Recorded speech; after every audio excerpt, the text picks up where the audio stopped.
Where are we going in Israel? Is this still Israel like we wanted it to be? Or if not, just prepare us so we know. Because if I think that my government wants me to live in a multinational country, maybe I want to go somewhere else. I think I am a minority as a Jewish Israeli in Israel, and especially in Eilat today. I am a minority. I go to playgrounds and usually I'm sitting alone on my own. Sitting in the main park of downtown Eilat, Sigal Cohen, single mother of 6, a social activist and Eilat native, describes the discomfort of taking her kids to play in a place where Eilat's African migrants frequent.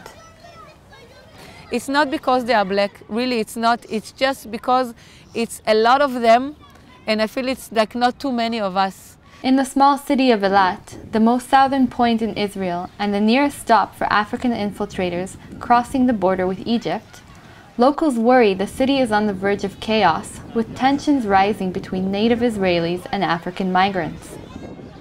In an effort to solve the African migrants' problem, the government, together with the Defense Ministry, has begun construction of a new fence along the Israeli-Egyptian border, and promised that as of next week, illegal infiltrators will be arrested and held in a new detention center currently under construction in the south.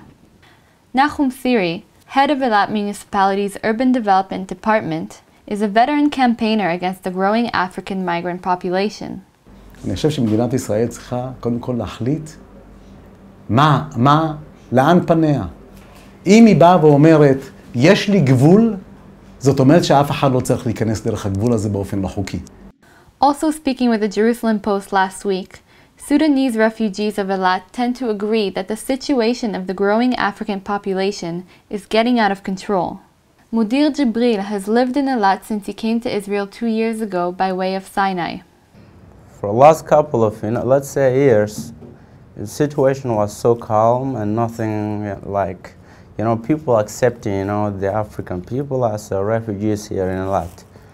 But I think the Israeli, feelings turn upside down because of the coming of people.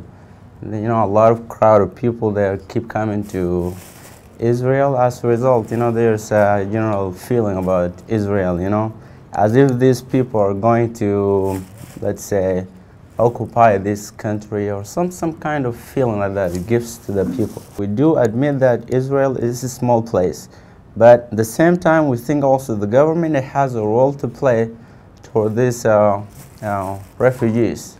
However, in Eilat, it seems building the fence is merely a small gesture that does not touch upon the real problem, that of determining who is a refugee and who is an economic migrant. לא, אף אחד לא קבע שהם פליטים, ופה הבעיה.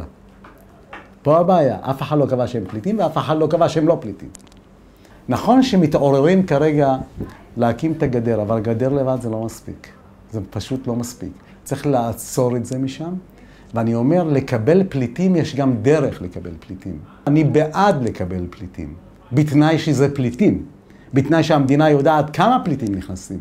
I have to say to my government that it's their fault, and I put the blame on them. I don't put the blame in any way whatsoever on the Africans, because it's a concentration of people, of population who came all at once, a lot of people, and it's overpowering all the systems of Eilat, of welfare, everything, and it's impossible to continue the life that way. It's really impossible. It's a disaster waiting to happen.